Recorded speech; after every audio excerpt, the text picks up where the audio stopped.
자, 우리 학생들 얼굴이 하나씩 뜨죠, 그죠? 네, 떠요. 네. 자, 우리 학생들 가능하면은 비디오를 켜주세요. 우리 교수님을 초빙했기 때문에요. 우리 학생들 비디오를 가능하면 켜줬으면 좋겠어. 기원이도 그렇고, 가영이도 그렇고, 지원이도 그렇고, 해나도 그렇고.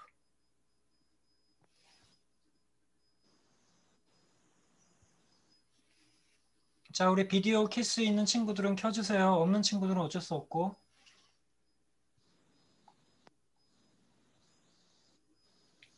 그래. 기범이 오랜만에 저기 켰구나, 비디오. 기범이 집이니? 어, 네, 집이에요. 그래.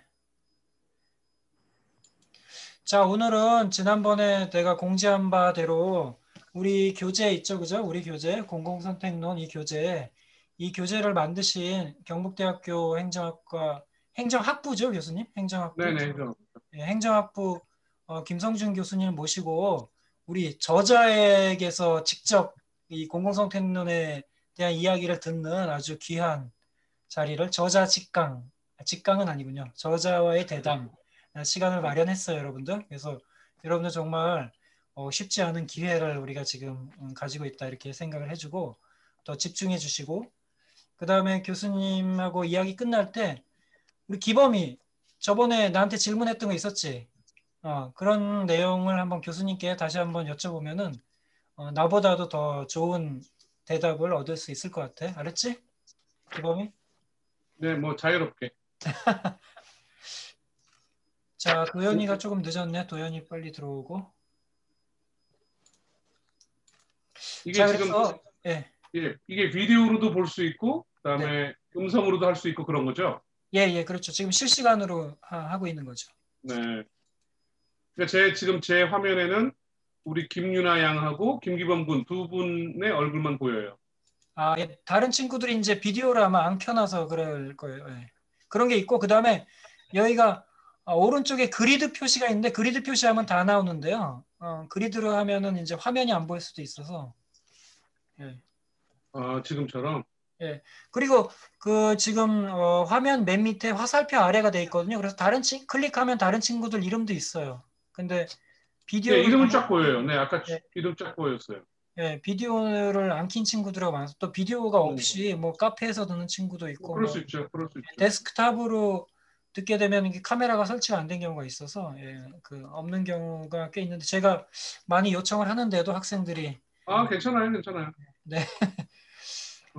학생들 얼굴은 안 봐도 괜찮고 학생들이 이제 우리 얘기하는 거는 볼 수 있으면 좋고 그럼 되죠. 예. 우리 대화하는 거는 학생들이 잘 듣고 있을 겁니다, 현재. 네. 네. 그러시죠.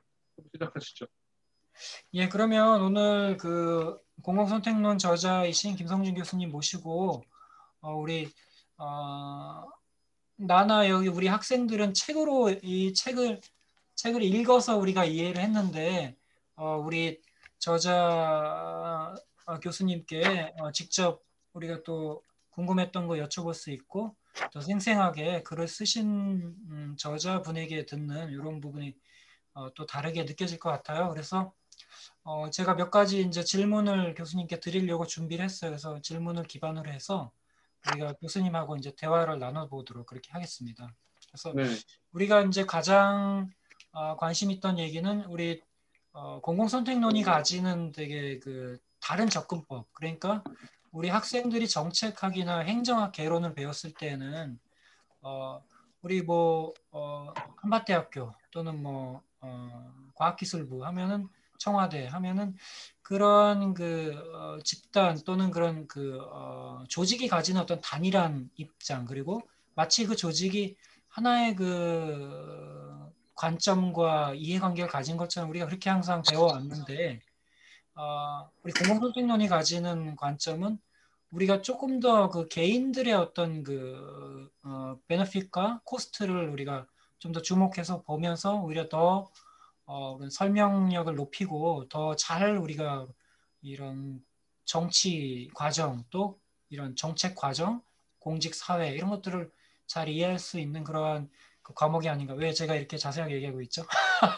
어쨌든 자, 우리 제가 질문을 먼저 준비했는데요. 우리 교수님 그 행정학과에서 오랫동안 우리 수업도 하시고 하셨는데 특히 이렇게 공공선택론에 애정을 가지고 이렇게 교과서로 책을 집필하시게 된 어떤 그 뭐 개인적인 동기가 됐던 어떤 학문적인 동기, 뭐 어떤 그 공적인 동기, 사적인 동기, 뭐 그런 부분에 대해서 좀 간략하게 뭐 간략 안 해도 되고요. 예, 말씀해 줄 수 있을까요? 네, 네. 어, 우리 학생들 제 목소리 잘 들리니까 사인을 한번 줘보세요. 손을 이렇게 흔든다든지. 그래, 유나, 네, 고맙습니다. 예, 너무 반갑고요.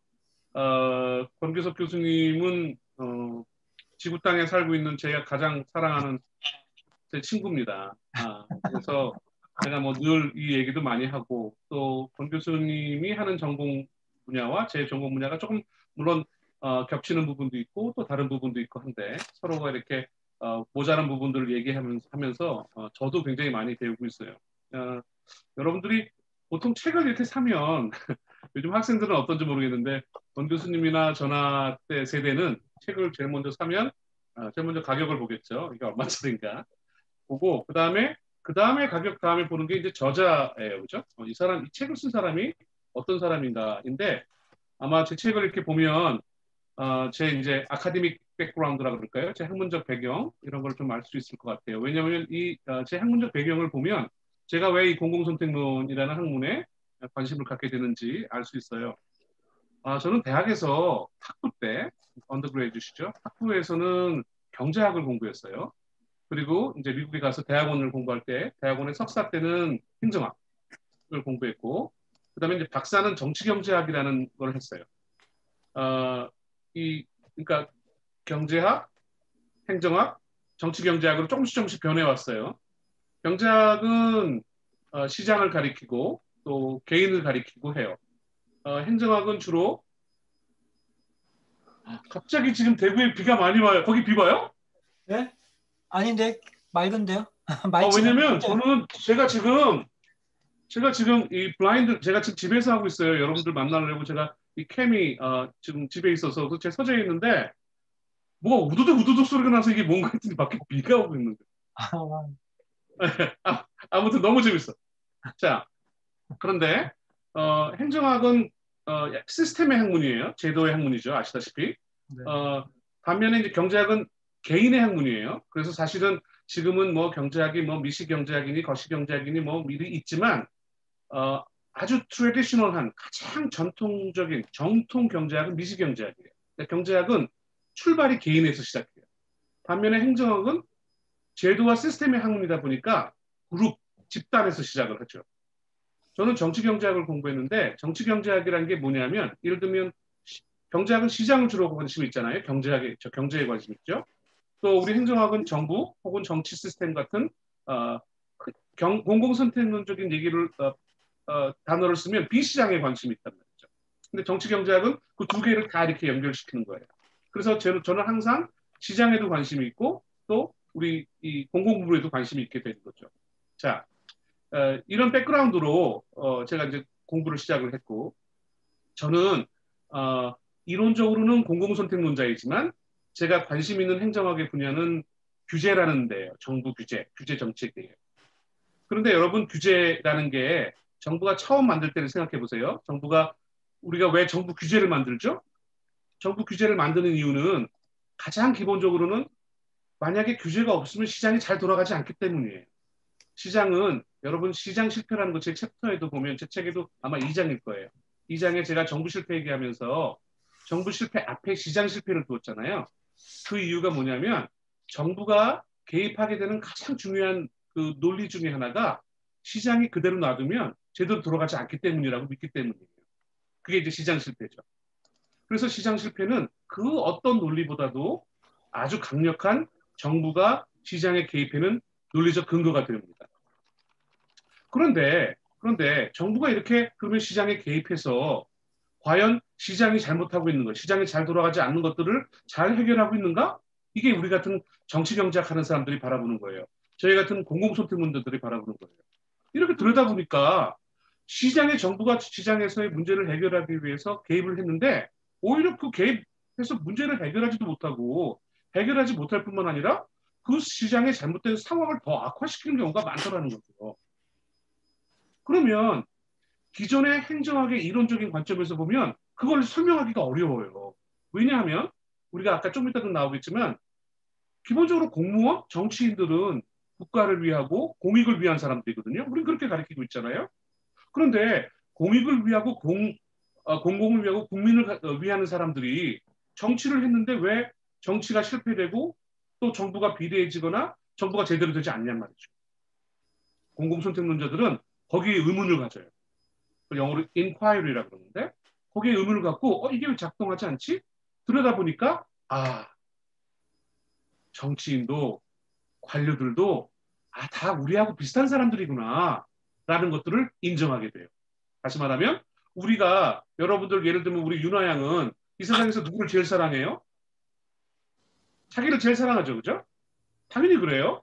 저는 저를 제일 사랑하고 우리 아이들 꼬마 아이들 둘이 있어요. 우리 아이들 그 다음 사랑해요. 우리 가족 사랑해요. 그 다음에 제가 가르치는 우리 제자들 사랑해요. 그리고 그 더 나아가서 이제 경북대학교 사랑하고 그 다음에 우리 공 교수님이 계시는 한방대학교 사랑하고 그 다음에 우리나라 사랑해요. 제가 무슨 말을 하려고 그러냐면 인간은 누구나 사랑의 출발이 자기로부터 있어요. 자기를 사랑하지 않고 다른 사람들을 사랑한다? 이건 코미디 같은 얘기예요. 그거는 사실은 인간의 본질을 무시한 거죠. 그렇다면 이런 인간이 공무원은 인간이 아니며 정치인은 인간이 아니겠어요? 다 같죠. 그 소리는 뭐냐면 관료들도 자기를 제일 먼저 사랑하고 자기 가족 그리고 자기가 갖고 있는 자기 지역을 사랑해요. 정치인들도 마찬가지고. 그러니까 만약 정치인들과 관료가 우리와 같은 사람이라면 세상은 또 어떻게 움직이게 될까? 이게 굉장히 공공선택론을 공부하는 사람들이 늘 의심이에요. 그리고 늘 관심이고요. 공공선택론은 기존의 행정학이나 정치학에서 관료나 정치인들이 이타적인 마음을 갖고 국가와 공익을 위한다는 생각을 거기에 의심을 가져요.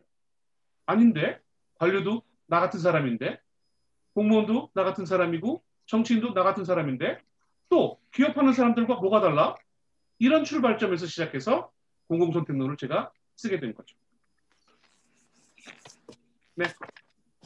네. 그 다른 과목보다 공공선택론에 대해서 또 애정이 있으신 건가요?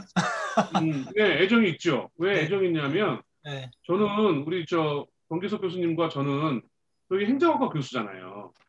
행정학과 교수는 꼭 행정학과 교수라고 이렇게 한정 지을 필요는 없지만 교수는 제자들한테 솔직해야 되거든요. 정직하고. 우리 학생들이 우리 한밭대 학생들은 모르겠지만 경북대 학생들 우리 행정학과 학생들한테 너 왜 공무원 되려고 그래?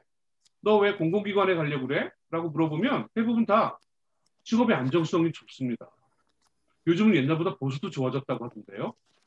그리고 이것저것 신경 쓰지 않고 그래도 자기 할 일만 하면 된다고 합니다. 이렇게 시작을 한다는 거죠. 그러니까 마치 이런 거예요. 최근에 우리나라도 이제 의료인들 특히 의대생들 일이 있었는데 의사들 히포크라테스 정신을 갖고 있지만 사실은 그 사람들도 의사라는 직업이 자기 개인적으로 마음에 들기 때문이 아닐까요? 그렇잖아요? 그런데 우리는 맨날 아이들한테 그런 마음을 갖고 있는 아이들한테 공익을 위해 이타적인 마음을 가져야 된다. 너는 네 자신을 희생해야 된다. 이런 식으로 예컨대 제가 좋아하는 말로 규범론적이라 그러는데 너무 규범론적으로만 가르친다는 거죠. 네. 저는 그게 굉장히 잘못됐다고 늘 생각을 해요. 사람들은 누구나 자기가 제일 좋아하는 거, 또 그걸 선택해서 자기가 행복해지는 방법을 택해요. 그리고 그 행복한 일을 택하는 게 결국은 국가와 사회를 위해서도 좋은 거거든요. 그러니까 아이들한테 그 팩트를 가르쳐 주는 거예요. 사실은 이렇단다. 정부 정책이라는 것도 이렇게 만들어지는 거야. 그 사실은 우리가 정부 정책을 이렇게 만들어야만 합니다라고만 가르치는 게 아니라 이 정책을 만드는 그 안에는 사실은 이런 마음들이 있는 거야. 이걸 함께 가르쳐줘야 정직하게 그리고 효율적인 정책을 만들지 않을까요? 네. 그 말씀 들으면서 제가 또 드는 생각이 우리가 사실은 그 뭐랄까 그 정치 과정도 그렇고 우리가 삶을 살아가면서도 우리가 사실 그 많이 들은 이야기들 있잖아요. 들은 이야기, 배운 가치, 그다음에 뭐 사회적으로 뭐 어떤 게 좋은 직업이고 어떤 좋은 가치고 사실 그런 것들을 우리가 정말 느끼면서 내가 내 마음으로 느끼면서 거기에서 나의 어떤 그 방향이 출발이 되고 지향점이 시작이 돼야 되는데 우리는 사실은 너무 남들이 가르쳐준 가치, 남들이 보는 시선, 또 그 시선에 너무 그 집착하다 보니까 리얼리티, 그러니까 우리가 진짜 우리의 삶을 못 보고 그런 것들에 눈이 가려서 좀 잘못된 방향 또는 그 리얼리티에 기반한 어떤 그러니까 실제에 기반한 현실에 기반한 어떤 결정, 개인적인 결정이든 그렇죠. 정책적인 결정이든 그런 것들을 못한 경우가 있지 않나 그런 생각을 또 갑자기 하게 됩니다. 네. 네, 권 교수님 정확하게 말씀하신 거예요. 공공선택론의 가장 큰 기여, 또 제가 제일 공공선택론을 사랑하는 이유는 공공선택론은 굉장히 실증적이에요. 우리는 뭐 해야 된다, 뭐 했으면 좋겠어 이런 거에 크게 관심 없어요. 우리는 기본적으로 그 출발이 되려면 실제로 어떻게 돌아가고 있는 거야를 알아야 된다는 거죠. 지금 정부는 어떻게 돌아가는 거야? 지금 국회는 실제로 어떻게 돌아가는 거야? 그렇게 실제로 돌아가는 걸 알아야 그리고 나서야 나중에 그걸 바탕으로 앞으로 우리가 어느 방향으로 가야 돼라는 규범이 가능한 거예요. 그래서 우리 행정학은 규범을 가리키기도 하고 또 실제로 가리키기도 하는데 저는 항상 순서가 있다고 생각해요. 실제로 우리가 알아야 돼요. 그리고 그 실제를 통해서 규범을 우리가 거기다 세워야 되는 거죠. 그런데 우리는 사실은 공부가 반대가 되어 있어요. 규범을 가리키고 아이들한테 뭐 해야 된다고만 가리키지 그런 규범을 가리킨 다음에 실제로 얘기하다 보니까 이 규범이라는 게 굉장히 쉽게 흔들리는 거죠. 네. 그리고 또 그러한 규범이 뭔가 우리 사회에서 이렇게 많은 사람들의 어떤 합의나 또는 그 토론과 뭐 이런 거에서 만들어진 게 아니고 그냥 막 수입하고 그냥 음, 좋은 거니까 미국이 하니까 뭐 외국이 네. 하니까 뭐 그런 측면도 상당히 많은 것 같습니다. 네, 굉장히 많죠. 그런 경우. 그러니까 우리가 제도나 시스템을 아까 얘기했던 것처럼 행정하고 제도나 시스템의 학문인데 너무 시스템이나 제도를 그냥 이렇게 좋은 것만 막 받아들이는 거예요. 이게 우리 토양에서 한국 사람들 정서에 맞을까? 한국의 이 맥락에 맞는 건가? 이런 고민들이 없이 막 수입해 오니까 문제가 생기는 거죠. 예.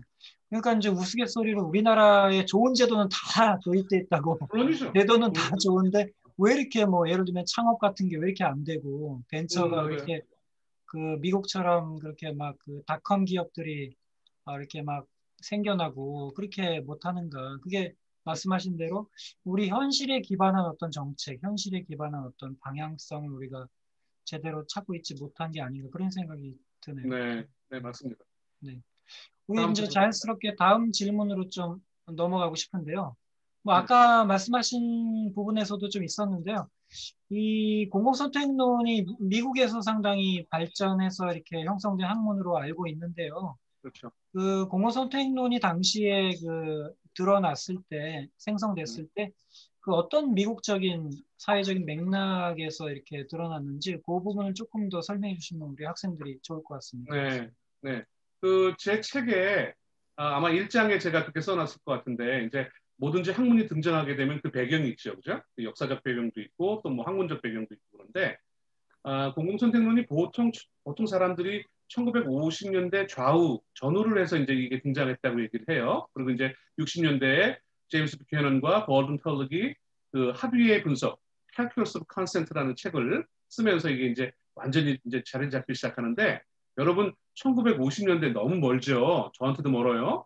그 1950년대 미국을 생각해 보면 제일 쉽게 생각하는 건 뭐냐면 여러분 2차 세계대전 후라고 생각해 보세요. 2차 세계대전이 끝나고 나서 이제 미국이 이제 쉽게 말하면 승리를 합니다. 그리고 음, 나서 이제 50년대 이후에 정말 미국이 이제 지금의 강타자로 확 부상을 하게 돼요. 정말 막 승승장구를 하죠. 근데 이제 승승장구를 하는 과정에서 어떤 일이 생기냐면 미국이 이제 승승장구를 하니까 돈도 많아지고 또 돈이 어느 정도 많아지면은 국가가 많아지면은 이제 소외된 계층 흔히 얘기하는 혹은 약자들 혹은 가난한 사람들에 대한 관심을 갖게 되죠. 여러분 행정학 시간에 배운 것처럼 그러면서 이제 등장하게 된 게 복지국가의 등장이에요. 그 시기가 미국도 역시 60년대예요. 여러분 잘 아는 존 F 케네디, 그다음에 존 F 케네디 그 다음에 존슨 대통령이 있는데 그 존슨 대통령이 The Great Society, 위대한 사회, 우리말로 하면 그런 번역이 되겠죠. 근데 그거는 하나의 일종의 커다란 복지 프로그램이에요.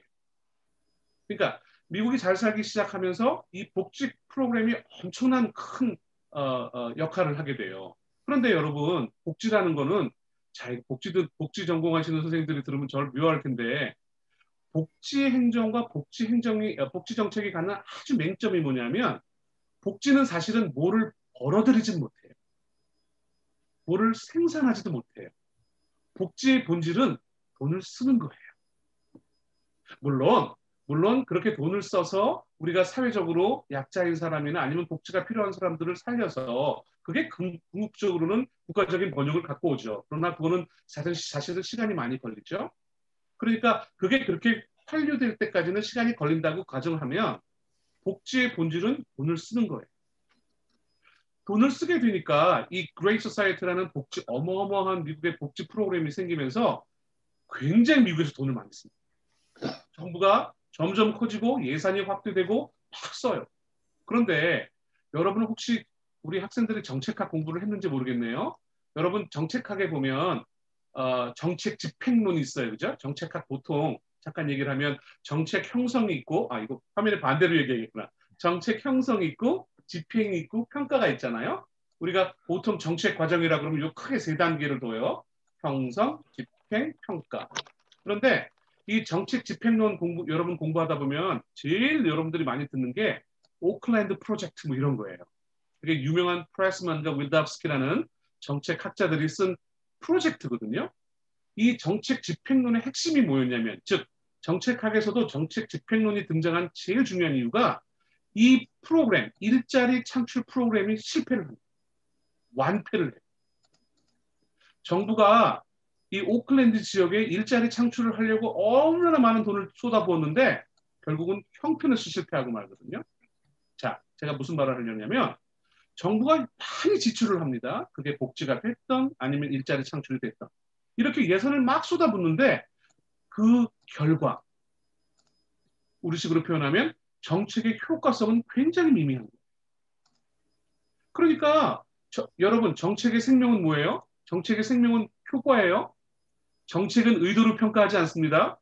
정책은 결과로 보여주는 거예요. 지금 전 세계가 공공 부분의 성과주의를 지금 그 슬로건으로 걷는 이유가 그거라고요.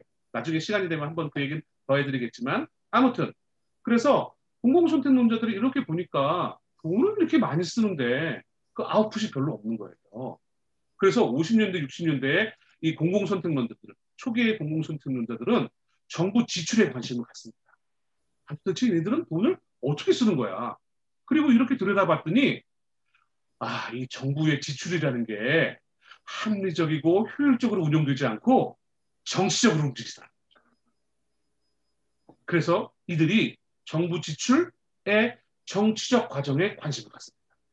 이때 초기 학자들은 경제학자들도 있었고 정치학자들도 있었고 다양한 학문들이었어요. 그러나 이들의 관심은 하나였어요. 정부가 도대체 지출을 어떻게 하는지 그리고 그 정부 지출이 어떻게 정치적으로 움직이는지 정치적으로 움직이게 되면 문제가 항상 뭐냐면 효과성 이런 데 관심이 없죠. 여러분들이 잘 아는 인기 영합주의의 그거예요. 정치적 논리가 항상 경제성, 효율성, 효과성 이런 논리들을 다 무시해버려요. 그래서 미국에서 이 공공선택론이 급격하게 등장하게 되죠. 네. 그렇게 해서 그 학자들이 찾아낸 그 원인이 바로 정부 실패죠. 정부 실패. 그러니까 정부의 개입이 오히려 더 결과를 나쁘게 하더라. 그렇죠. 그렇다면 그 복지 행정이 정부가 안 하면은 거기서 뭔가 어떻게 더 개선이 될 수 있는 거죠? 만약에 지금 말씀드린 것처럼 네. 복지 행정도 그 복지든 뭐 그게 뭐 보건이 됐든 뭐든지 마찬가지지만 네. 기본적으로 아까 말씀드린 것처럼 정책은 효과를 내야 되고 그 네. 효과에 맞춰서 우리가 추진돼야 되는데 네. 그게 경제적 논리나 이런 합리성에서 벗어나서 전부 정치적으로만 결정되더라는 거죠. 정치적으로 결정되는 것들을 우리가 어떻게 배제를 하고 이 정치적으로 결정되는 것들을 우리가 어떻게 합리화 만드는 과정을 가져야 되느냐가 공공선택론자들의 관심인 거죠. 그러니까 결국은 우리가 그 안을 내밀한 걸 들여다보지 않으면은 그냥 음, 그런 것들이 그냥 묻혀서 지나가는 거네요. 그렇죠, 그렇죠. 그게 이제 인기 영합주의하고 딱 합쳐지면은 아주 뭐 그러면 정부 예산이라는 게 계속 늘어나거든요. 여러분 생각해 보세요. 복지라는 게 어떤 분야가 정해져 있지 않아요. 다 복지죠, 어떻게 보면. 그런데 전부 정부가 일일이 개입하기 시작하면 예산이라는 게 어마어마하게 커질 거라고요. 예산만 커지나요? 또 사람도 왕창 뽑아야 되죠? 그럼 어떻게 되는 거예요? 정부의 부문이 점점점 커지는 거예요. 한마디만 더 말씀드리면 여러분 우리 사회라는 게 국가라는 게 제가 그런 표현 좋아하는데 이 국가를 지탱하고 있는 큰 두 개의 기둥이 있어요. 그게 하나가 시장이고 하나가 정부예요. 그런데 이 두 가지는 이 사회에 아주 중요한 두 개의 필러라 만약에 정부 부분이 이렇게 야금야금 커지잖아요. 예를 들면 기업이 해야 될 것, 아니면 이거 소비자가 알아서 합리적으로 결정하는 부분까지 정부가 자꾸 개입해서 들어가면은 이거를 부축 효과라고 하거든요. crowd out effect라고 해요. 그러면 점점 민간 부분이 없어지는 거예요. 그러면 여러분 정부 부분이 점점 커지면 민간 부분이 없어지거든요. 그럼 제가 극단적인 예를 들어볼게요. 그러면 만약에 정부 부분이 왕창 커졌어요. 경제와 민간 부분이 없어졌어요. 여러분 그게 사회주의 국가예요. 그게 공산주의 국가예요. 그러니까 정부 부분이 막 커지는 걸 우리가 경계해야 하는 또 하나의 이유가 거기입니다. 네. 네, 고맙습니다. 다음 또 얘기로 좀 가서 우리 네, 조금 더 이제 그 원리 우리가 우리 학생들 첫 번째 시간과 두 번째 시간에 우리 수요 곡선과 공급 곡선이 시장에서 그 공급 곡선이라는 건 생산자가 다 그 만족을 최대화 이루는 그 점들의 집합이라고 우리 학생들이 배웠고 또 네, 수요 곡선은 소비자들의 그 유틸리티가 극대화되는 점들의 집합이어서 그래서 이 수요 곡선과 공급 곡선이 만나는 점은 그 경제 안에서 모든 주체가 최고의 그 유틸리티를 누리는 그러한 지점이다라고 그렇게 배웠어요. 그래서 네, 어 그렇지만 우리 뭐 독점이나 또 어떤 특수한 상황에서 그 최적 옵티멀 포인트라는 게 최적점이라는 게 이게 달성되지 않는 그러한 시장도 많이 있고 또 이 국가라는 것은 또 시장하고 다른 측면도 있기 때문에 이 혹시 시장의 이런 효율성이 달성되는 거는 아주 예외적이고 나머지가 더 일반적인 그렇게 된다라면 공공선택론의 설명력이 상당히 떨어지는 게 아닌가 그런 생각을 하게 되는데요. 그 부분에 네, 대해서 네, 좀 설명 네, 부탁드리겠습니다. 네, 네, 설명해 드릴게요. 네. 지금 교수님 말씀하신 것처럼 시장이라는 건 수요자와 공급자가 서로 자기의 최대 이익을 추구하기 위해서 이제 만나는 거죠. 시장이라는 것은 시장의 정의는 간단해요, 여러분.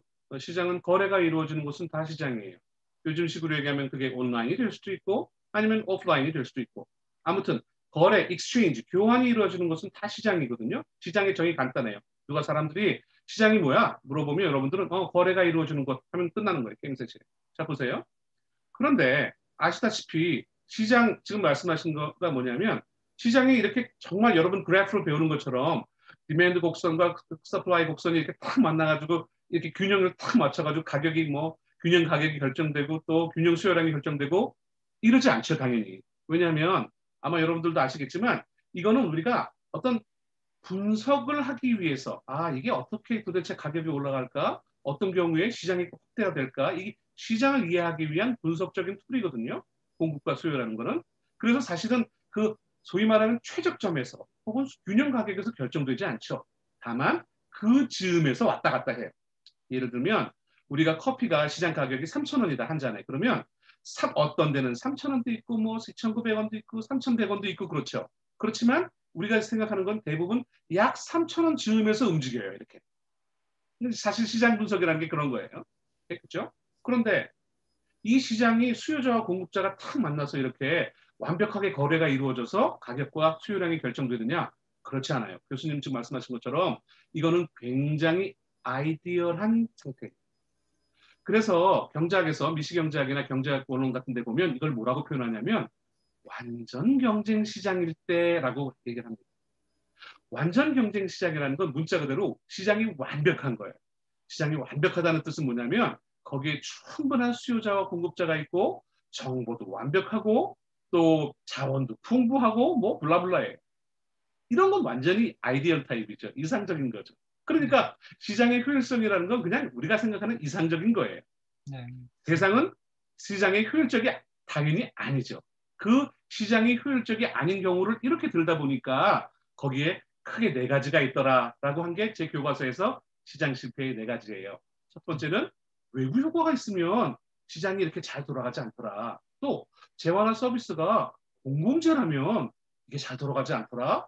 또 하나는 시장 구조가 독점에 가까우면 이 효율적인 시장은 돌아가지 않더라. 그리고 마지막으로 정보가 제대로 충분하지 않거나 특히 제 책에서는 제가 asymmetrical information 그랬죠.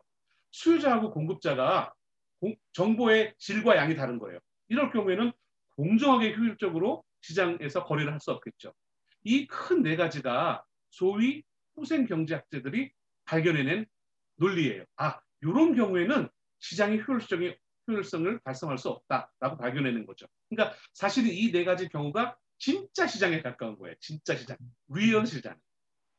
그게 시장 실패라는 거죠. 그러니까 당연히 이 문제를 해결해야죠. 이 문제를 해결하지 않으면 그러면 시장은 효율적으로 돌아가지 않아요. 그래서 정부가 개입하는 거죠. 다시 한번 말씀드리지만 정부가 개입해서 이 문제들을 해결할 수도 있고 해결하지 못할 수도 있어요. 공공선택론자들은 뭐를 보는 거냐면요. 정부가 이렇게 시장 실패에 개입했는데 얘네들이 도대체 제대로 잘 이걸 해결하고 있는 거야? 그렇지 않고 그냥 더 일을 악화시키는 거야. 이거를 관찰하는 사람들이에요. 이걸 감시하는 사람들이에요. 옛날에는 공공선택론자들이 이런 관심을 갖기 전에는 정부가 너무 당연히 시장 실패를 교정할 거라고 봤어요. 네. 일종의 믿음이죠, 믿음. 그런데 시장 실패를 치료하지 않은 경우가 너무 많은 거예요. 그래서 공공선택론자들이 이제 관심을 갖고 보기 시작하죠. 그리고 왜 그런지를 찾아내려고 하는 거죠. 네, 그렇다면은 정부의 개입이 반드시 실패를 가져온다. 그거는 아닌 거죠, 그죠? 전혀 아닙니다. 전혀 정부의 아닙니다. 개입을 네. 통해서 사회적 효용성이 높은 그런 지점으로 우리가 이동할 수도 있는 거죠. 물론이죠. 여러분 아시다시피 대표적으로 제가 교과서에서 외부 효과 얘기했지만 아주 대표적인 거죠. 우리가 공장이 있고 산업화가 되면 필연적으로 폐기물이 나오는 거예요. 사실은 그 공장뿐만 아니라 우리 사는데도 마찬가지죠. 여러분 오늘 라면 끓여 먹으면 나머지 라면 국물 버리고 라면 봉투 버리고 다 버리잖아요. 인간이 뭔가 생산을 하고 소비를 하면 부산물은 반드시 나와요. 그런데 그 부산물을 우리가 고려하지 않고 사실 그 부산물이라는 건 비용의 일부가 돼야 되거든요. 왜냐하면 그거는 다 환경적으로나 아니면 우리가 그걸 치우기 위한 비용이 들어가니까. 그러니까 이렇게 외부 효과가 발생하면 사실은 정부가 개입을 해요. 여러분 잘 아시는 것처럼 부정적인 외부 효과가 발생하게 되면 즉 공장에서 공해를 발생시키게 되면 정부가 세금을 때리죠. 아니면 그것들을 절감할 수 있는 규제를 하죠. 그러니까 조세나 규제가 대표적으로 정부의 정책 수단이에요. 시장이 제대로 돌아가게 하기 위한. 그런 것들을 성공적으로 하게 되면 시장 실패는 어느 정도 치유할 수 있죠. 그러려면 그 정부가 어떤 세련된 수단을 갖고 해야 되느냐. 게다가 그 수단을 적용만 하는 게 아니라 어떻게 해야 경제 주체들이 이거를 효율적으로 할 수 있느냐를 같이 고민해야 된다는 거죠. 네.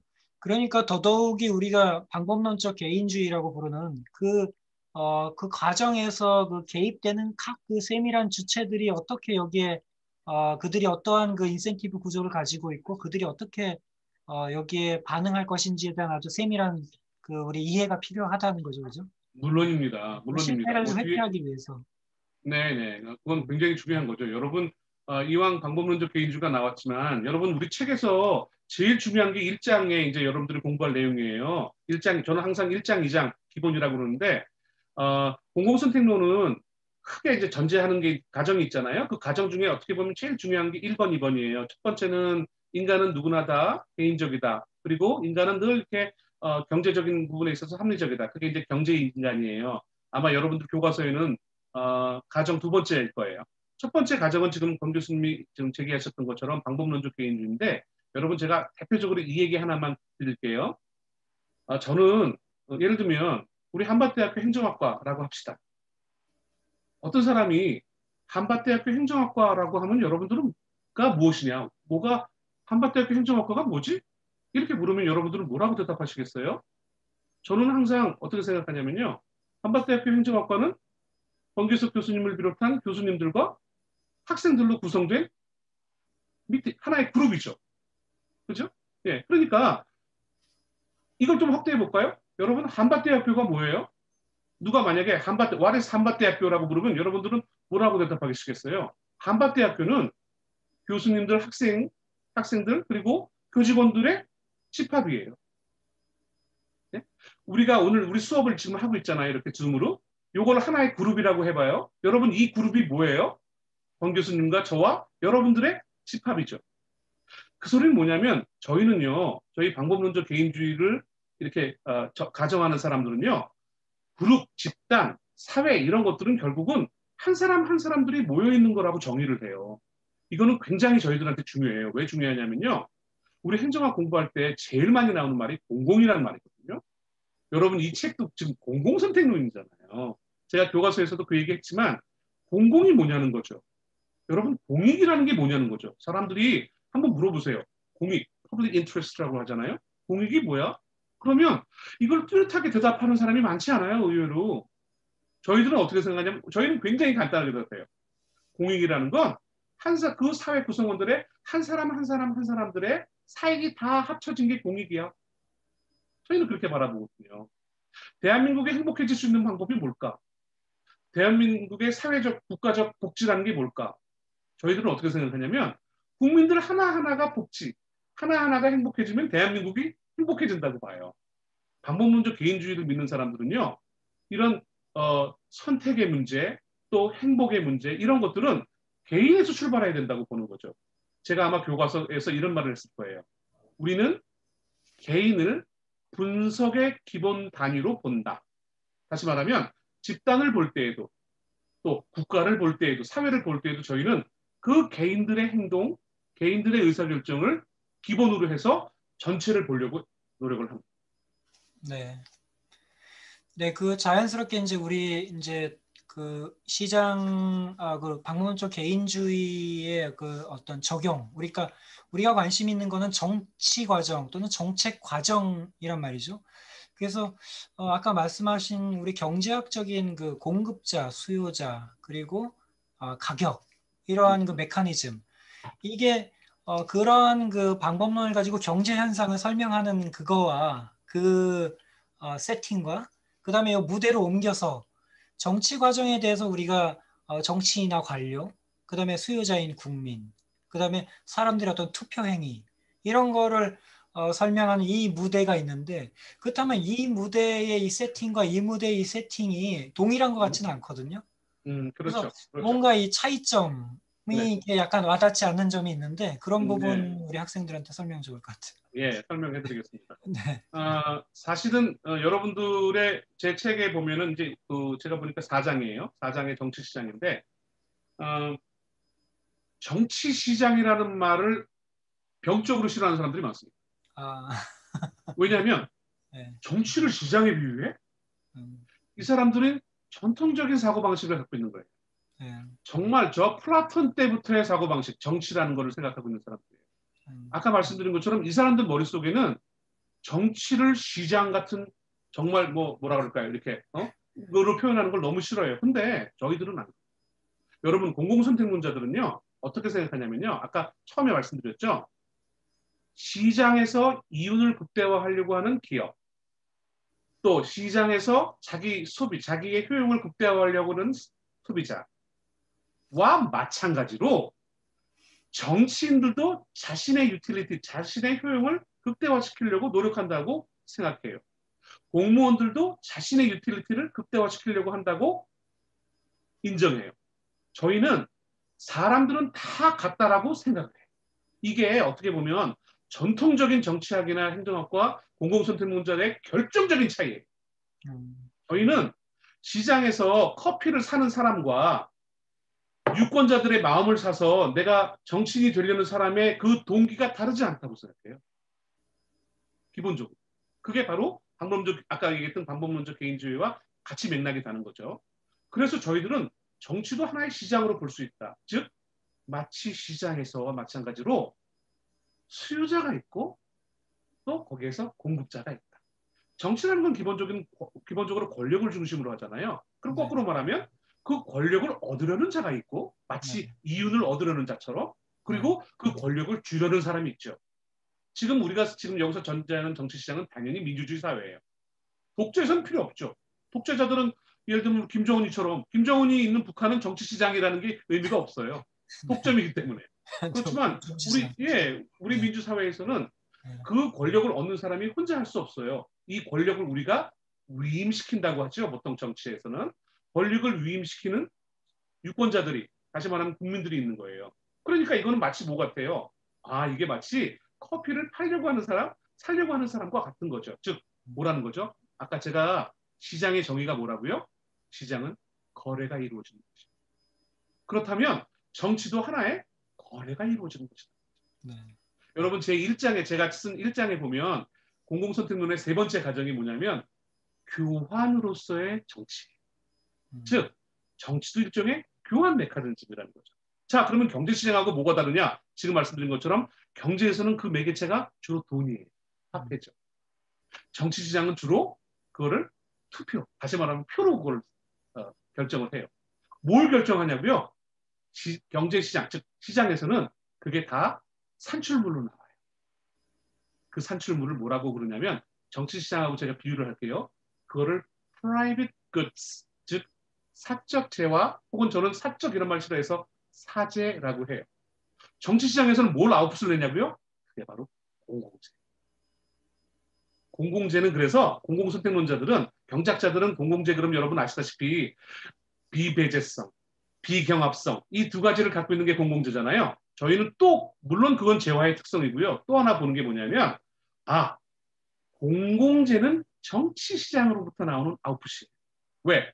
이 공공재를 얼마나 산출할 건가 또 어떤 공공재를 필요로 할 것인가를 어떻게 결정한다고요? 정책 과정, 정치 과정을 통해서 정치시장에서 결정. 네, 상당히 이제 이해가 좀 제가 생긴 것 같습니다. 그게 맞아요. 답복인데. 정리가 잘 됐습니다. 네네네. 그러면 이제 자연스럽게 우리가 이제 우리 어려서부터 듣는 말이 야, 네. 너 살 때 말이야 다른 사람들을 좀 배려하고 극기복리해. 동양적인 이 규범에서 나를 버리고 우리 얘를 찾자. 그리고 다른 사람을 배려하는 좀 사람이 되어라. 그런 네네. 인간이 되어라. 이렇게 항상 배워왔잖아요. 네. 그렇다면 이 우리 공공선택에서 얘기하는 그 셀피시니스, 그러니까 이기적인 인간이라는 게 이거 혹시 그냥 이거 이렇게 허용해주면 이거 뭐 세상 이거 막 개판되는 거 아닌가? 이러한 걱정을 하는 우리 학생들도 있을 것 같아요. 그래서 네, 맞아요. 그런 부분에 대해서 좀 걱정을 좀 네. 덜어주시죠. 네. 네, 당연히 덜어드려야죠. 저는 굉장히 좀 아이러니컬한 게 지금 권 교수님 말씀하신 것처럼 동양적 인간과는 극기복례 뭐 이런 얘기 하셨잖아요. 생각해보면 동양이라는 게 예를 들면 중국하고 우리 뭐 일본 정도겠죠. 아시아권에서 이 극기복례니 뭐니 하여간 이 유학, 유교적인 흐름이 있는 데에서 그거와 이기주의?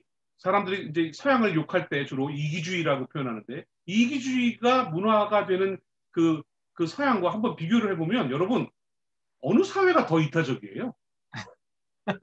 그러네. 너무 놀랍죠? 우리는 다 극기복면이 이타시민이 무슨 뭐 관료님, 명분이니 이런 걸 가리키면서 실제로 그 대표적인 게 조선 아니에요. 근데 조선을 한번 들여다보세요. 정말 관료와 정치인들이 90%가 넘는 일반 서민들을 다 착취하고 다녔잖아요. 서양은 이기주의를 가리키는 여러분 그 너블스 어블리주 생각해 보세요. 서양에서는 부자들이 남에게 이 자애를 베풀지 않는 부자를 존경하지 않아요. 여러분 잘 아시는 것처럼 미국의 부자들 대표적으로 록펠러니 무슨 뭐 카네기 이 사람들 보세요.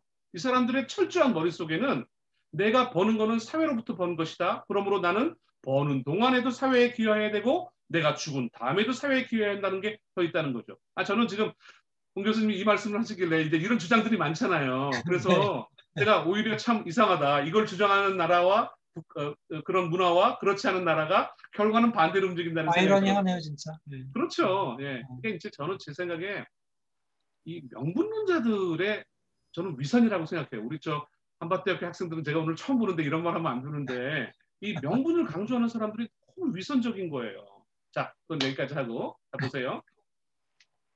인간이 이기적인 거는요. selfish. 인간의 본질이. 인간이 이기적인 건 인간이 좋다, 인간이 나쁘다, 시비의 문제가 아니고요. 인간이 이기적인 건 본능적인 본질이에요. 제가 선생님이 왜 이렇게 본질이라는 걸 강조하는지 아세요? 여러분 세상의 모든 왜곡은 본질을 무시할 때 시작. 정부의 본질을 이해하지 못하면 왜 정책이 이 모양이지? 이러는 거예요. 정치의 본질을 이해하지 못하면 왜 정치가 이 모양이지? 이해를 못해요. 인간은 인간이기 전에 생물이에요. 여러분 아마 권기숙 교수님이 저보다 이 분야에서 더 잘 아시는데요. 모든 생명체는 이기적. 우리가 뭐 굳이 리차드 더킨스 같은 사람들을 꺼내지 않더라도 생명 있는 것들은 다 이기적이에요. 왜냐하면 모든 생명은 살아남고자 survival 그리고 reproduction 재생산 이 모든 생명의 원칙이에요. 그러니까 인간이 이기적이라는 거는 너무나도 인간의 본능이에요. 그러니까 너무 자연스러운 거야. 지금 제가 보고 있는 우리 기범 학생이나 권기석 교수님이나 저나 우리 모두 이기적인 사람이라니까요. 저는 제가 아까 말했잖아요. 우리 권기석 교수님 제 이 세상에서 제일 사랑하는 내 벗인데 제가 제일 사랑하는 벗인 권기석 교수님이 이기적이지 않다고 생각하잖아요. 왜냐하면 이기적인 건 인간의 누구나 갖는 본능이에요. 자, 이건 본능이고요. 이타적인 거, 이기적인 거의 반대예요. 이타적인 거는 교육을 통해서 가는 거예요. 이기적인 생물인 인간을 우리가 사회적으로 계속 트레이닝을 시킵니다. 카네기라든지 아까 얘기했던 록펠러가 그 사람은 이상하게 이기적이지 않네? 별종인가 보다? 아니.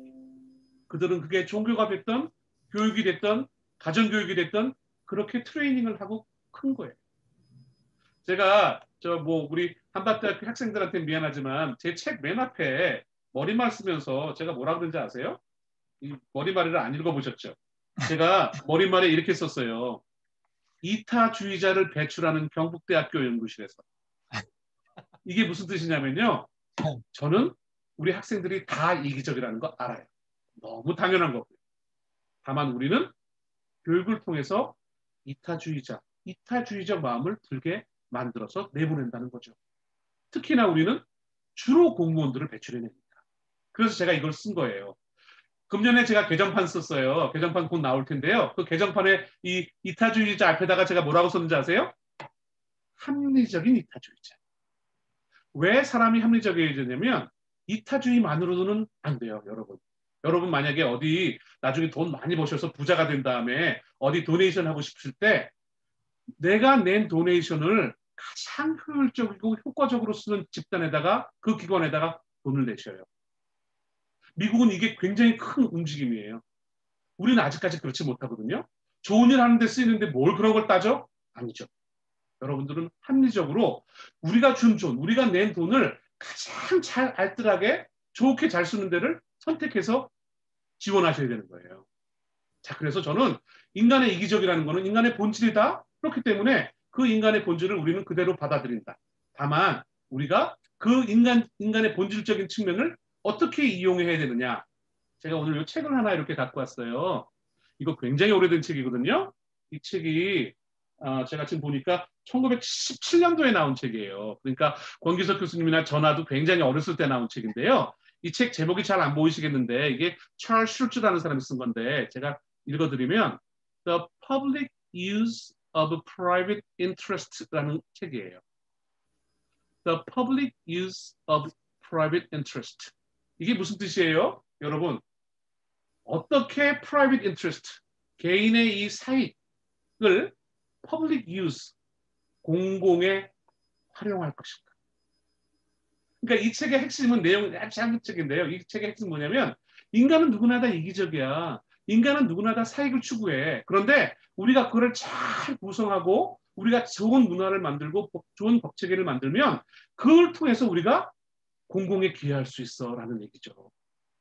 이거는 기본적으로 여러분 너무 잘 아시는 우리 사회과학의 아버지 중에 아버지인 아담 스미스의 논리예요. 아담 스미스는 누구보다도 인간이 이기적이라는 걸 인정했어요. 다시 말하면 그도 인간이 이기적이라는 걸 본질로 생각한 거죠. 그런데 그 이기적인 인간들이 각자 다 자기 이해를 추구하다 보면 그게 그 사회 전체의 퍼블릭 인트레스트, 아까 얘기했던 뭐예요? 공익이 달성된다는 거예요. 자, 마지막으로 제가 여기서 딱 하나 중요한 게 있습니다.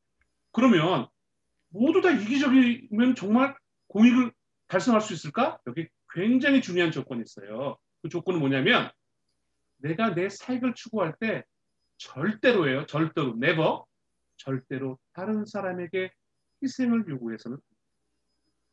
여러분 아주 대표적인 게 뭔지 아세요? 여러분 제가 공기숙 교수님 만나러 가려면 기차 KTX를 타잖아요. KTX를 타면 어떤 무식한 사람이 그 안에서 막 통화를 해요. 어떤 사람들은 부산부터 올라와서 막 자고 있는데 여러분 이 사람 굉장히 셀피시한 사람이죠. 그러면 제가 얘기한 대로 인간은 다 셀피시한 거니까 본질이니까 인정을 해야겠네요. 아니죠. 왜요? 이 사람은 자기가 자기 이해관계, 자기 이기심을 추구하려다가 굉장히 많은 사람들을 불편하게 했죠. 다른 사람들의 희생을 통해서 제가 셀피시한 거 그건 아담 스미스부터 공공선택론자부터 찰스 슐츠부터 그 어느 누구도 인정하지 않아요. 그거를 존 스튜어트 밀이라는 철학자가 뭐라 그랬냐면 harm principle 그랬어요. harm, H-A-R-M. 그게 뭐냐면 자유란 다른 사람들에게 harm, 아까 제가 표현하면 다른 사람들에게 희생을 요구하지 않을 때 진정한 자유라는 뜻이죠. 네. 네. 네, 고맙습니다. 그 바로 다음 질문으로 연결이 되는데요. 우리가 그러니까 결국은 우리 그 관료들, 공무원들의 그런 행태를 봤을 때 그들의 정말 그들이 이기적이라는 것을 우리가 인정하지 않기 때문에 오히려 어떤 그 문제가 부패가 생기고 그렇죠. 그렇게 될 수밖에 없겠네요, 그죠? 네, 맞습니다. 제가 우리 책에도 제가 그런 얘기를 했는데요. 우리가 사실은 일반 국민들이 공무원이나 정치인에 대해서 뭐라 그럴까? 이상한 기대를 하고 있는 거나 마찬가지예요. 아까 제가 처음 말씀드린 것처럼 그들도 우리처럼이거든요. 제 교과서에 보면 관료 모형 거기 보면 그들도 우리처럼 그랬어요. 그게 옛날에 유명한 영화 제목이에요. 그들도 우리처럼. 예, 우리 권 교수님 아실 거예요. 뭐냐면 우리가 이상하게 기대를 많이 하잖아요, 여러분. 여러분 연애할 때 사랑도 마찬가지예요. 내가 내 여자친구에게 혹은 내 남자친구한테 현실적이지 않는 기대를 하잖아요. 그러면 실망이 커져요. 우리는 아까 얘기했던 거 있죠. 각자가 다 공무원도 마찬가지예요. 공무원도 정치인도 각자가 자기 이익을 추구하는 거예요. 예를 들어 볼게요. 자, 정치인들은 이기적이에요. 정치인들의 목표는 제가 책에서 썼죠. 득표가 목적이에요. 많은 표를 얻어서 자기가 당선이 돼야 돼요. 정치인은 이게 최고의 목적이에요. 그런데 보세요. 그 사람이 그 이기심을 추구했어요. 그래서 정치인, 국회의원이 됐어요. 우리는 뭘 해야 돼요? 그 국회의원이 진짜로 지 사익을 추구하면서도 국가에 기여할 수 있는 일을 하고 있느냐 안 하느냐를 우리가 봐야죠. 만약 우리가 우리 국민 전체를 위해서 국가 전체를 위해서 일해라고 표를 던졌는데 이 친구가 국가 전체적인 이익이 아니라 완전히 정말 자기만의 혹은 자기 지역만의 이해관계를 통해서 움직인다 그러면 우리는 반드시 그 다음에 그 사람을 뽑지 말아야죠. 그러면 정치인은 어떻게 했어요? 만약에 우리 대전이라 그러면 대전에 있는 정치인들은 만약 우리 국민들, 유권자들이, 우리 소비자들이 그렇게 생각하면 함부로 자기 이익과 자기만의 이익을 추구할 수 없다. 이 사람들도 그렇게 되면 자기 이익을 추구하면서 그 자기 이익이 곧 공익과 연결되도록 할 거라고요. 그렇지 않으면 왜냐하면 자기가 다시 다음에 선거에서 이길 수 없기 때문에. 그렇죠? 우리는 그 사람의 이익을 그냥 따로 볼 게 아니라 그 사람의 행동을 보면 안다고요. 그 사람이 어떤 일을 하고 있는지 보면 안다. 여러분 민주주의는 끊임없는 감시예요. 유권자와 국민들이 그냥 국회의원 선거다, 대통령 선거다 하고 표만 던져놓고 그냥 나몰라라 하면 나라는 금방 망쳐지는 거예요. 우리가 늘 해야 될 건 소비자와 똑같은 거예요. 소비자 시장에서. 여러분 만약에 내가 오늘 삼성전자에 모니터를 하나 샀다. 여러분 이 모니터가 샀는데 삼성이라는 이름만 받고 샀는데 형편없어. 여러분 또 그걸 구매하시겠어요? 절대로 안 하죠. 소비자는 그 제품을 보고 틀림없이 그 공급자를 판단합니다. 삼성은 그런 소리를 듣지 않기 위해서 끊임없이 노력을 하는 거예요. 여러분, 삼성이 솔직히 말해서 우리를 위해서 그렇게 열심히 노력하는 거예요. 삼성을 위해서 열심히 노력하는 거예요. 삼성은 삼성을 위해서 최선을 다하는 거예요. 삼성을 위해서 최선을 다하는데 그 목적이 소비자가 만족을 시켜, 소비자를 만족시켜야만 자기들의 유틸리티가 극대화될 수 있다는 걸 아는 거죠. 그렇다면 우리나라의 정치인들도 그걸 우리가 알게끔 해야 돼요. 우리나라 정치인들은 기본적으로 그거를 국민들이 그렇지 않다고 생각하는 거예요. 우리 같이 똑똑한 소비자들이 정치에 있어서만큼 그렇게 똑똑하지 않게 행동한다는 걸 알아요. 그걸 아니까 형편없이 행동을 하는 거죠. 그리고 또 선거철만 되면 나와가지고 또 자기가 잘한 척하고 나오는 거죠. 그렇지 않을까요? 네. 네, 그 너무 뻔뻔한 정치인들도 많은 것 같아요. 우리가 네, 모르는 줄 맞습니다. 알고 옛날에 예. 자기가 했던 행동들을. 그래서 저는 저희 제자들한테도 그런 얘기 많이 하는데요. 야, 너무 니네들이 공무원 됐다고 해서 무슨 국가와 민족을 위하고 지역을 위하고 이런 생각하지 말고 그냥 너한테 주어진 일이나 열심히 잘해 그랬어요. 여러분들이 공무원이 되거나 공기업에 가거나 무슨 장사를 하거나 그냥 자기가 할 일 잘하시면 돼요. 제가 도산 안청환 선생님 제일 존경하거든요.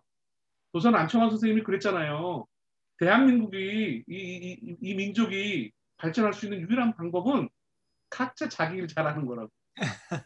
그러니까 우리 사실은 여러분들이 공무원이 되시더라도 너무 거룩하게 너무 프레셔 받지 마세요. 자기 주어진 일, 정말 세금으로부터 월급 받는 일 잘하는 거예요. 우리 권계석 교수님이나 저나 어떻게 하다가 우리가 국립대학 교수가 됐잖아요. 권계석 교수님이나 저도 마찬가지거든요. 제가 적어도 세금으로 내 월급 생활을 하고 있는데 세금 내는 사람들한테 부끄럽지 않을 정도의 교수가 되자는 게 제 목표예요. 제 머릿속에 뭐 대한민국의 뭐 국가를 위하여 무슨 인류를 위하여 난 솔직히 오늘 제가 솔직히 말씀 저는 그런 거 별로 없어요. 저는 그저 제 주어진 일에 최선을 다하는 거죠. 각자가 최선을 다하면 대한민국이 발전하지 않겠어요? 네. 네, 고맙습니다. 이제 마지막 하나의 질문을 남겨두고 있는데요. 네. 우리 그 학생들에게 제가 중간 리포트로 어떤 걸 요구했냐면요. 이번에 최근에 우리 그 의료계 파업 그 뭐 사태가 있었잖아요. 그래서 참 그걸 보면서 이게 공익이라는 게 참 이게 뭔가 그런 회의도 하게 되고 하면서 우리 또 초안을 우리 학생들이 작성했는데 놀랍게도 아주 잘 분석한, 그러니까는 우리 뭐 병원장, 그다음에 의대생, 그다음에 의사, 국민, 그다음에 교육 그 복지부 관료들. 그래서 그 집단들이 가지는 아주 그 섬세한 그런 그 코스트와 베네핏을 아주 잘 분석한 그런 친구들도 있어서 훌륭하네요. 그랬는데 이제 이 경우에는 상당히 얘네들이 어떤 그 집단의 형태를 띠고 있단 말이죠. 그러면서도 우리가 공공선택론적 관점으로 이렇게 접근을 해봤는데 우리 학생들한테 좀 더 이 기말 리포트를 더 이제 개선을 해야 되거든요. 그래서 이렇게 좀 새 교과서에서도 나온다고 하시니까 좀 팁을 네, 우리 맞아요. 학생들한테 그런 걸 네, 분석할 수 있는 맞아요. 하나의 그 좀 클루 같은 거 좀 주시면 좋지 않을까 생각이 듭니다. 네, 맞아요. 네네. 사실은 이 집단 행동론은 우리 공공선택론에서 굉장히 중요한데 사실은 제가 이게 2012년에 썼잖아요. 이때 쓸 때는 제 목표가 뭐냐면 제가 아마 이 머릿말에도 그 얘기를 했는데 우리 학생들한테 너무 많은 내용을 그러니까 저는 어떤 사명을 갖고 있냐면 공공선택론을 많이 사람들이 공부했으면 좋겠다는 꿈이 있거든요. 근데 그때는 이제 분량 같은 걸 되게 조절하느라고 권기석 교수님이 너무 책이 두꺼우면 다 가르치시느라고 고생하실까봐 제가 그 부분들은 많이 뺐어요. 그런데 결론만 제가 간단하게 말씀드릴게요. 공공선택론은 이익 집단에 대해서는 전체적으로는 부정적입니다. 왜냐하면 이익 집단들은 기본적으로 자신들의 이해관계를 위해서 많은 사람들의 희생을 요구하는 경우가 많아서. 자, 이거는 다시 말씀드리지만 일반적으로, 평균적으로. 오늘 권 교수님이 주신 얘기는 의료 집단들의 얘기였는데 이 대표적인 케이스가 대한민국의 노조죠.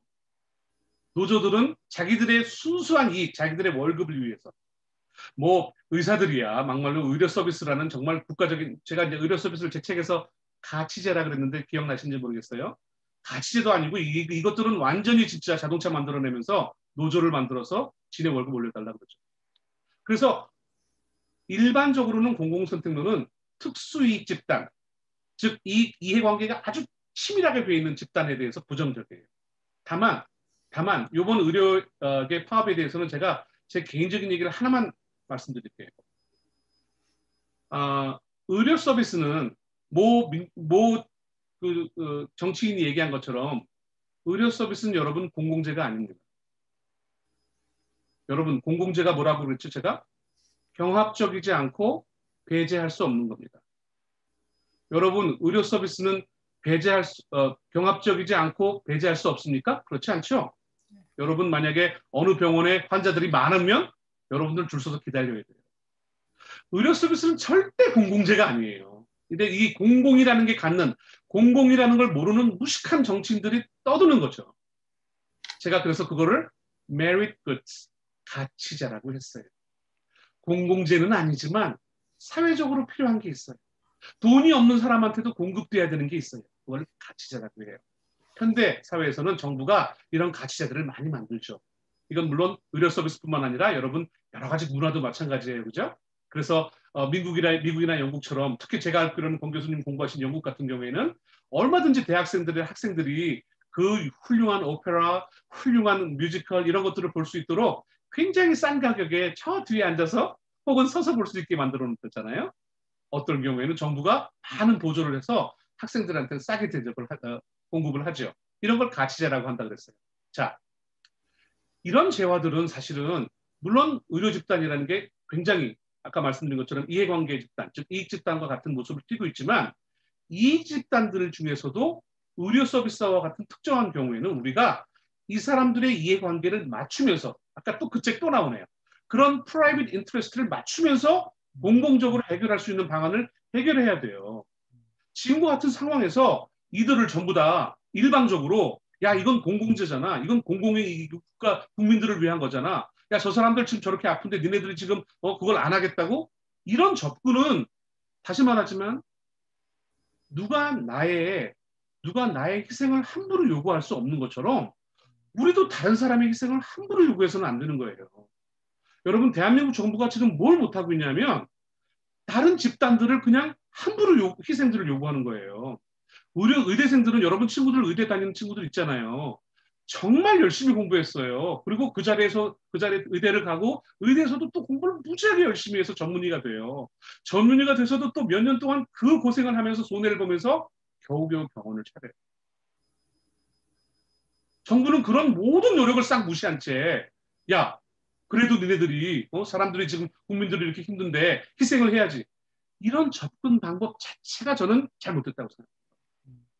누가 나의 희생을 함부로 요구하지 못하는 것처럼 나도 국민들을 또 나도 다른 사람들을 함부로 희생을 요구해서는 안 되는 거죠.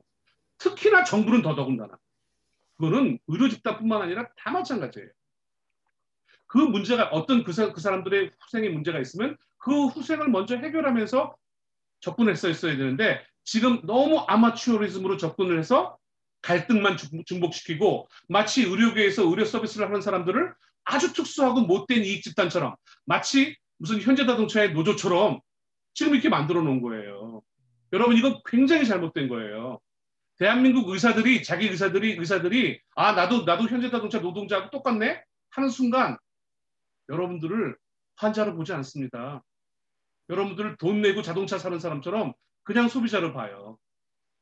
나중에 기회가 되면 한 번 더 이렇게 말씀드릴게요. 네, 너무 오늘 그 열정적인 말씀에 감사드리고요. 우리 혹시 네. 학생들 질문 네. 있으면 하나 정도만 받아보고 시간이 많이 지나서 우리 학생들 중에 질문하고 싶은 사람들 있을까요? 원래 기범이가 국립대학 학생들은 질문 잘 안 하잖아. 네. 기범이가 뭐 하나 있다 그런 것 같은데. 해결된 거 아닐까요? 저번에 한 질문 말씀하시는 건가요? 그 오늘 강의에서 결국에 정부 실패가 인간의 이기심이 원인이라고 하셨잖아요. 그렇죠. 그 똑같죠. 시장 실패하고 똑같죠. 그렇다면 그 이기심을 억제한다면 정부 성공이 일어날 수 있는 건가요?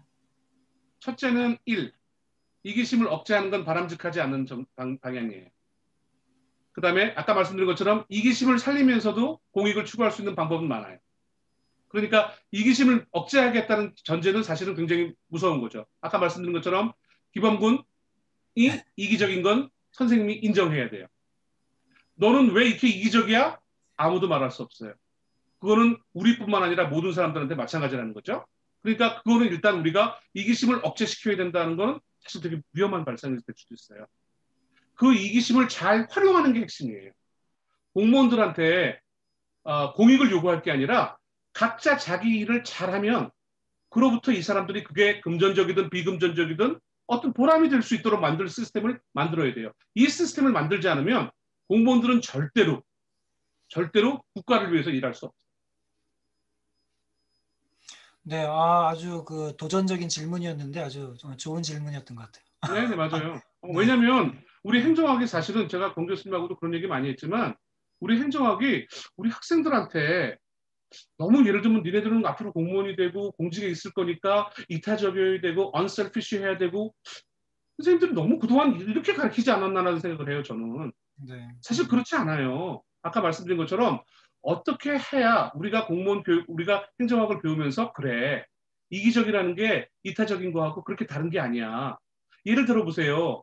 내가 만약에 지나가다가 어떤 가난한 사람들이 있어요. 가난한 학생들한테 적선을 했다고 쳐요. 여러분, 그 사람을 위해서 저는 지금 굉장히 이타적인 행동을 한 거잖아요. 그런데 여러분 그 적선을 하면 누가 제일 행복한지 아세요?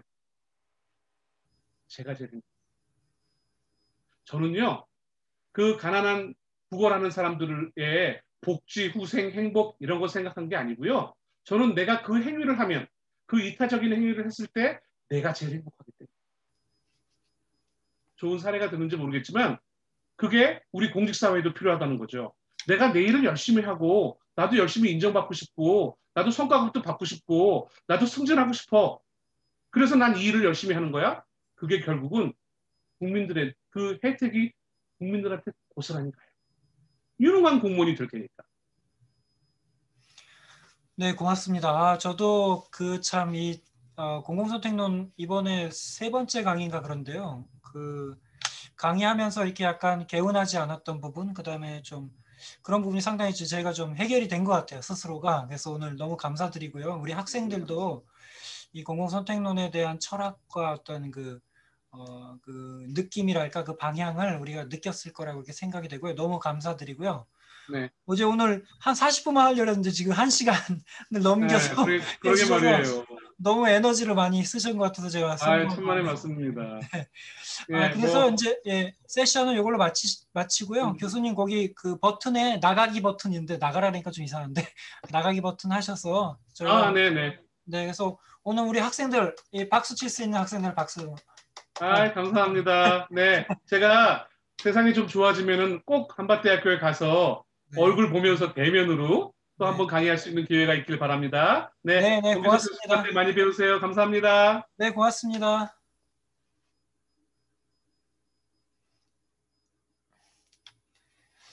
자, 뭐 쉬는 시간도 없이 들었는데 어떻게 재밌게 들었나? 우리 기범이?